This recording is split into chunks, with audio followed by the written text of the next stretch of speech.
Hey YouTube, hope everyone's having a good Thursday.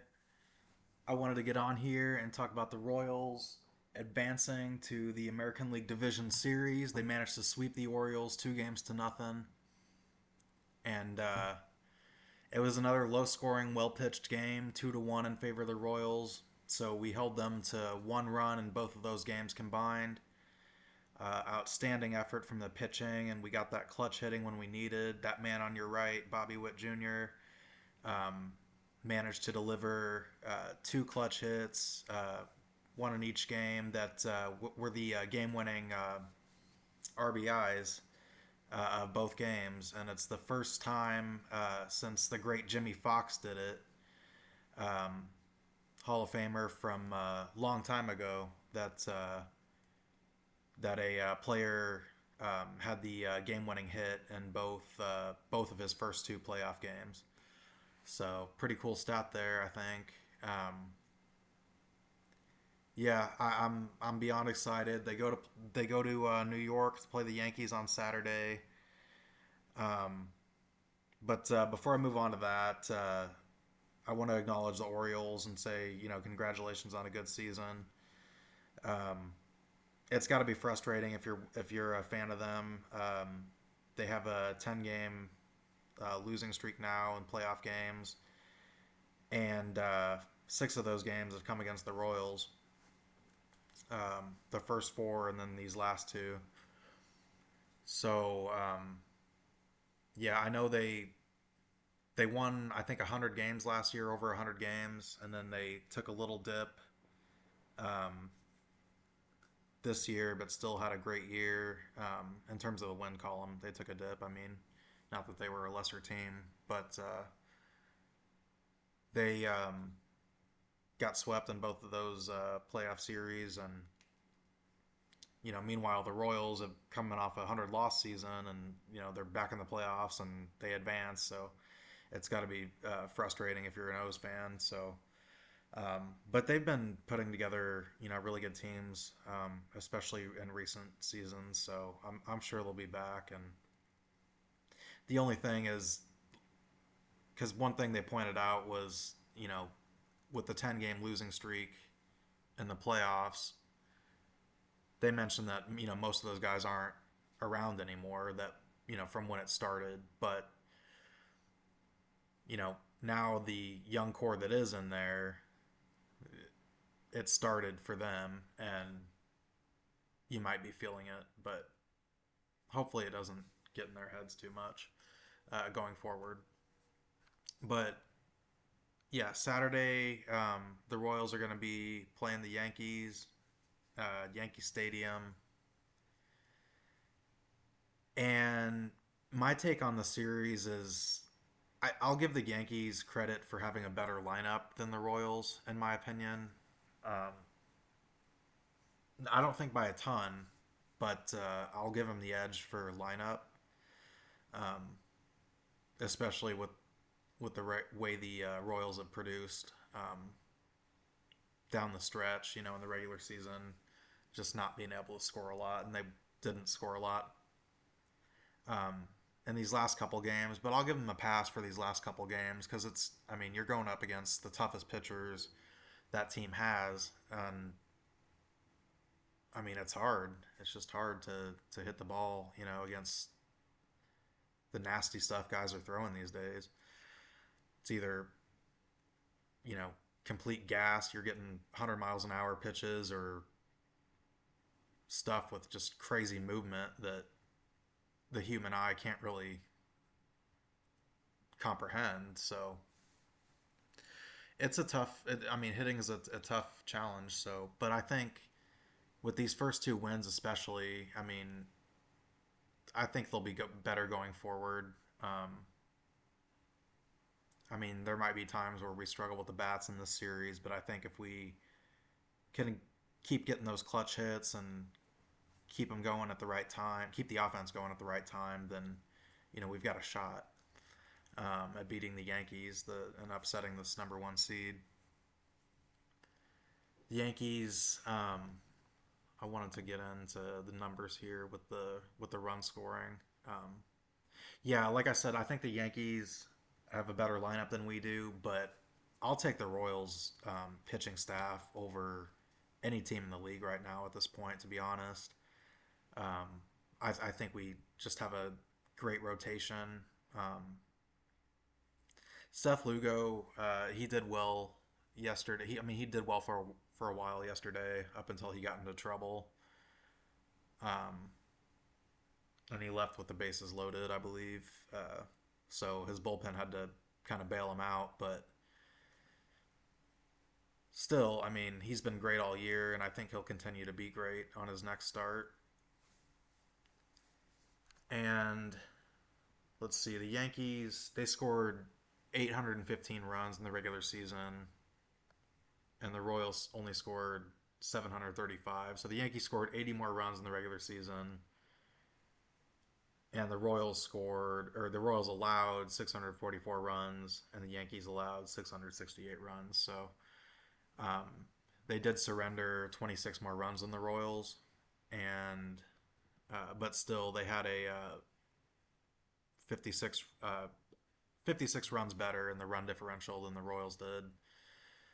So they have pretty good pitching themselves, but I still give the edge to the Royals. I just hope that our pitching is better enough than their pitching to or I mean I excuse me, I hope that our pitching exceeds their pitching more than their batting exceeds our batting, and I think that that's going to be the difference in the set. um, the One thing I wanted to talk about also was the MLB payrolls, um, just to kind of show, how impressive it is to manage to win it all, go deep in the postseason on a budget, basically. This list shows the last, well, 30 some World Series winners dating back to 1992. And I really believe that the Royals were the last team here in 2015 to be able to win it all, just doing things just with phenomenal coaching, team chemistry, small ball. They said we did small ball, but just it was just a crazy team. We had so much speed on the bases. Um, I discount the Astros in 2017 for their 17th highest payroll, same as the Royals, but I mean, I see them as cheats, as I think a lot of the baseball world should. But you see, every other team is ranks higher than the Royals in terms of their payroll. The teams that won the World Series since them, and even dating before that, you'd have to go back all the way to 2003 when the Marlins upset the Yankees in the World Series to find a team that managed to win it all on a not a big payroll like that. The Angels in 2002 were pretty special. They had a nice ride, a good rally in the World Series, all that stuff. But they were, middle of the road payroll as well.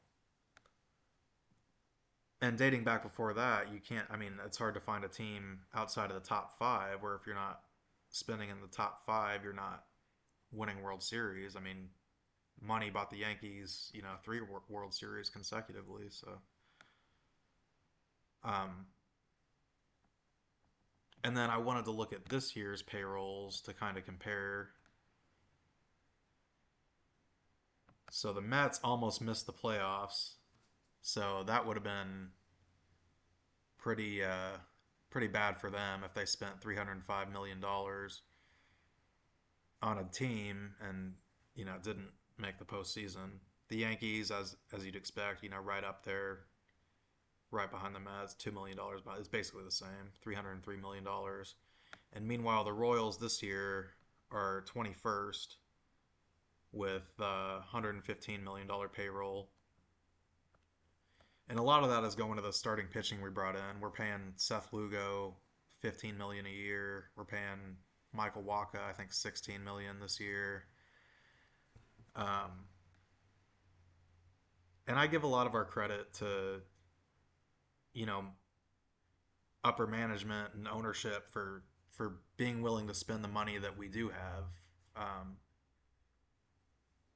on quality quality players.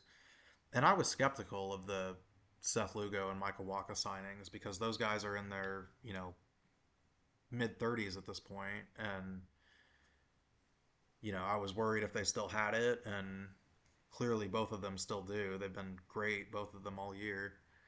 Um,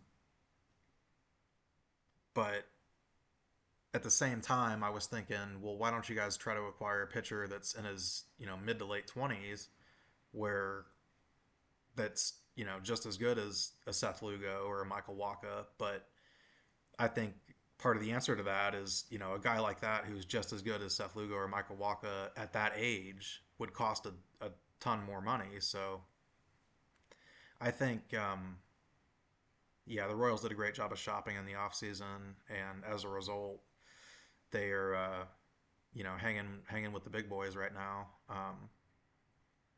with a chance to take them down and move on to their second or third ALCS in 10 years, I guess you could say. Um, but also credit to the Guardians because I mean, Cleveland's managed to put together some good teams with a smaller payroll than a lot of the Giants and MLB. They just haven't been able to get over the hump with winning a championship in recent years. The closest they came was '97 when they lost to the Marlins in 7 games. But let's see. Oh yeah, last thing I wanted to also talk about the football game tonight because I haven't made a pick on here in a while, and I wanted to just kind of make a pick. Um, but the ball game is Tampa Bay Buccaneers against the Atlanta Falcons. It looks like it's in Atlanta, but I think the Bucs win this one. Atlanta has shown some great things this year. They beat the Eagles, almost beat the Chiefs. They had a call go against them. I'll acknowledge that with the pass interference, but they had their chances in that game. They just couldn't quite get it done. But yeah, they'll be good going forward, I think. But I think the Bucs. I think they find a way in this one if they can just find some consistency because they did lay an egg at Denver, but they've looked really good in all of their other games this year. And I think I think that's the value pick right there is to take the Bucs and plus money um, to slightly more than double up what you wager. But anyway, anybody listening, I really appreciate it. Let me know if you have any thoughts, and I appreciate any likes and subscriptions. So, uh, thank you, everybody. Hope you have a great day. Oh, and baseball on too. Baseball on before the football game. Mets and Brewers. Haven't made a pick for that one yet, but anyway, you can enjoy that before the football game. It's the only series that has gone to all 3 games. The other 3 series were 2-game sweeps, but anyway, everybody have a great day.